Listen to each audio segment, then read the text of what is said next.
नमस्कार दोस्तों, आप सभी का स्वागत है फ्यूचर ऑफिसर्स के इस ऑफिशियल यूट्यूब प्लेटफॉर्म पर। आज हम फिर से उपस्थित हैं अपने रेगुलर महाअभ्यास श्रृंखला 10 कदम के साथ, जहां हम आज आधुनिक भारत के इतिहास से संबंधित 10 प्रश्नों का अभ्यास करेंगे। आप इन प्रश्नों को देखिए और अपना जवाब कमेंट बॉक्स में देते जाइए। फिर लास्ट में देखिएगा कि आपके कितने सही हुए हैं। तो आइए देखते हैं पहला क्वेश्चन। निम्नलिखित कथनों पर विचार कीजिए। आपको नीचे 2 कथन दिए गए हैं, इनमें आपको विचार करना है। पहला कथन कह रहा है कि भारतीय राष्ट्रीय कांग्रेस की प्रथम महिला अध्यक्ष सरोजिनी नायडू थीं। दूसरा कथन कह रहा है कि भारतीय राष्ट्रीय कांग्रेस के प्रथम मुस्लिम अध्यक्ष बदरुद्दीन तैयबजी थे। तो आपके विकल्प हैं ऑप्शन ए केवल 1 सही है, ऑप्शन बी केवल 2 सही है, ऑप्शन सी 1 और 2 दोनों सही हैं, या फिर ऑप्शन डी इनमें से कोई सही नहीं है। तो आपको बताना है। तो इसका जो सही जवाब हो जाएगा वो हो जाएगा ऑप्शन बी, केवल 2 सही है। तो आइए इसकी व्याख्या देखते हैं। पहला कथन जो कह रहा है कि भारतीय राष्ट्रीय कांग्रेस की प्रथम महिला अध्यक्ष सरोजिनी नायडू थी, ये गलत है, क्योंकि भारतीय राष्ट्रीय कांग्रेस की प्रथम महिला अध्यक्ष एनी बेसेंट थी। हालांकि अगर ये प्रश्न ऐसे होता, ये कथन ऐसे होता कि भारतीय राष्ट्रीय कांग्रेस की प्रथम महिला भारतीय अध्यक्ष सरोजिनी नायडू थी, तो ये सही हो जाता। लेकिन वो कह रहा है कि पहली महिला अध्यक्ष, तो वो एनी बेसेंट थी, इसलिए पहला गलत है। जबकि दूसरा सही है कि भारतीय राष्ट्रीय कांग्रेस के प्रथम मुस्लिम अध्यक्ष बदरुद्दीन तैयबजी थे। तो इस प्रकार हमारा विकल्प हो जाएगा केवल 2 सही है। नेक्स्ट क्वेश्चन देखते हैं। तो दूसरे प्रश्न में पूछा जा रहा है कि भारतीय स्वतंत्रता आंदोलन के संदर्भ में उषा मेहता की ख्याति थी, यानी कि उषा मेहता के संदर्भ में पूछा जा रहा है कि उनकी ख्याति किस कारण थी। तो आपको 4 विकल्प दिए गए हैं, बताना है कि उनकी ख्याति किस लिए थी। विकल्प ए कह रहा है कि भारत छोड़ो आंदोलन के समय में गुप्त कांग्रेस रेडियो चलाने हेतु उनकी ख्याति थी, या फिर ऑप्शन बी कह रहा है कि द्वितीय गोलमेज सम्मेलन में सहभागिता हेतु उनकी ख्याति थी, या फिर ऑप्शन सी कह रहा है आज़ाद हिंद फौज की एक टुकड़ी का नेतृत्व करने हेतु उनकी ख्याति थी, या फिर ऑप्शन डी पंडित जवाहरलाल नेहरू की अंतरिम सरकार के गठन में सहायक भूमिका निभाने हेतु उनकी ख्याति थी। तो आपको बताना है कि भारतीय स्वतंत्रता आंदोलन के संदर्भ में उषा मेहता की ख्याति किस लिए थी। तो इसका जो सही जवाब है वो हो जाएगा ऑप्शन ए, भारत छोड़ो आंदोलन के समय में गुप्त कांग्रेस रेडियो चलाने हेतु।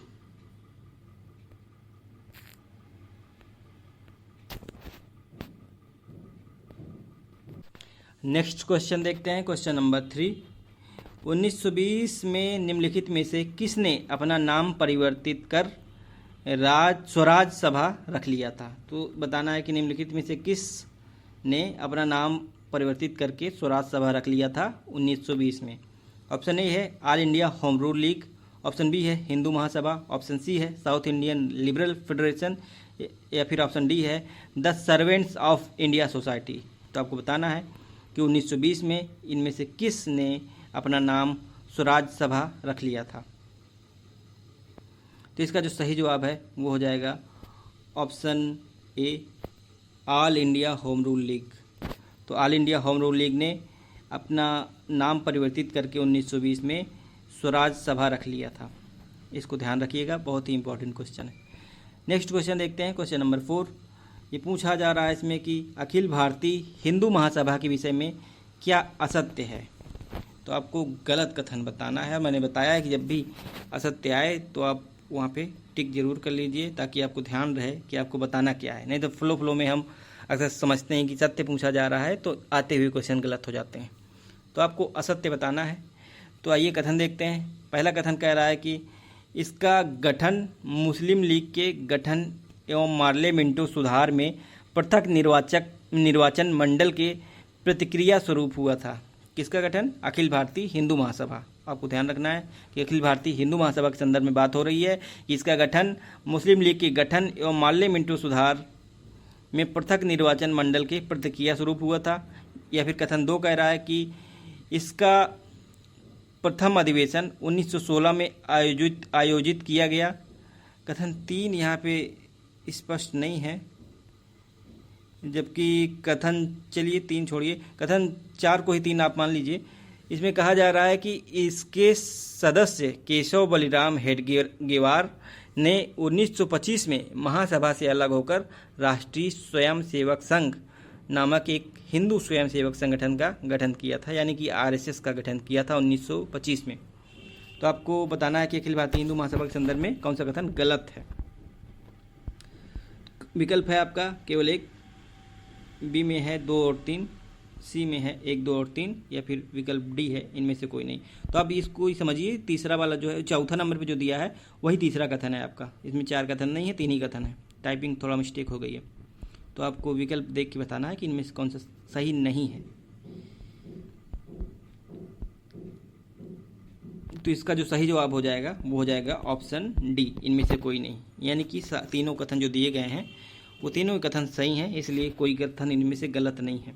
यानी कि जो अखिल भारतीय हिंदू महासभा था, इसका गठन मुस्लिम लीग के गठन एवं पार्लियामेंट्री सुधार में पृथक निर्वाचक मंडल के प्रतिक्रिया स्वरूप ही हुआ था।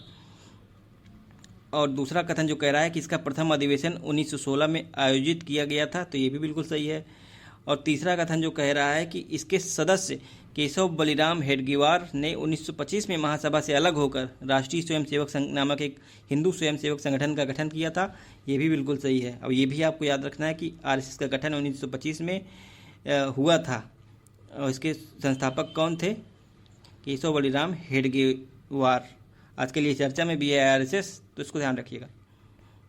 नेक्स्ट क्वेश्चन देखते हैं, क्वेश्चन नंबर 5। अभिनव भारत के नाम से क्रांतिकारियों के एक गुप्त संगठन का निर्माण किसके द्वारा किया गया था? तो आपको बताना है कि अभिनव भारत नाम से क्रांतिकारियों के एक गुप्त संगठन का निर्माण किसके द्वारा किया गया था। ऑप्शन ए है विनायक दामोदर सावरकर, बी है सुरेंद्र नाथ बनर्जी, सी है अरविंद घोष, या फिर डी है विपिन चंद्र पाल। अभिनव भारत, तो इसका जो सही जवाब हो जाएगा वो हो जाएगा ऑप्शन ए विनायक दामोदर सावरकर।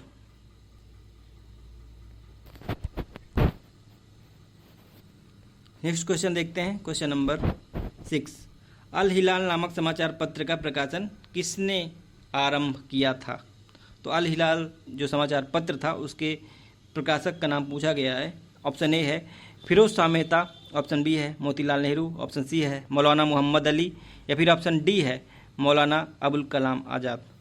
तो अल हिलाल के प्रकाशक जो थे वो थे ऑप्शन डी मौलाना अबुल कलाम आज़ाद। इसका सही जवाब ऑप्शन डी हो जाएगा। नेक्स्ट क्वेश्चन देखते हैं, क्वेश्चन नंबर 7।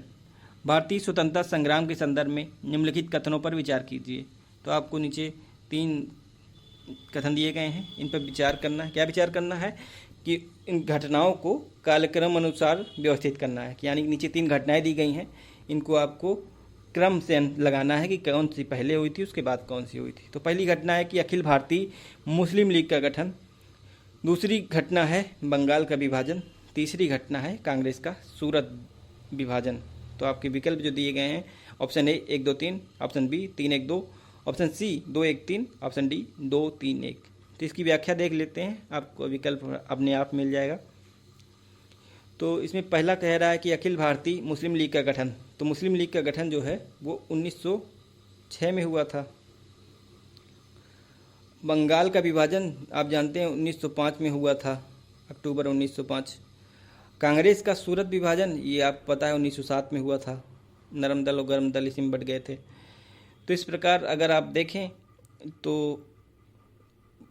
बंगाल विभाजन 1905, अखिल भारतीय मुस्लिम लीग का गठन 1906, फिर कांग्रेस का सूरत विभाजन 1907, यानी कि 2 1 3। तो आप विकल्प देख लीजिए कहाँ पे है ये 2 1 3, ऑप्शन सी में आपको दिखाई दे रहा है। तो यही आपका सही जवाब हो जाएगा option C 2 1 3।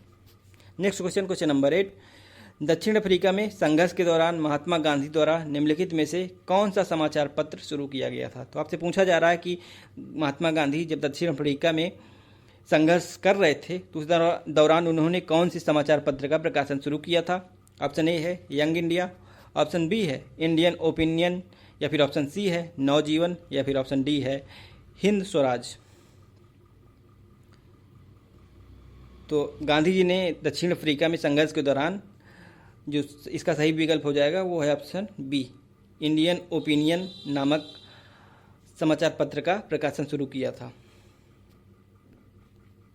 Next question number 9, निम्नलिखित में से किसने Indian society of oriental art की स्थापना की थी? तो आपसे पूछा जा रहा है कि Indian society of oriental art की स्थापना किसने की थी? विकल्प है ए निहार रंजन रे ने, ऑप्शन बी है नीरेंद्र मोहन मुखर्जी ने, ऑप्शन सी है अवनींद्रनाथ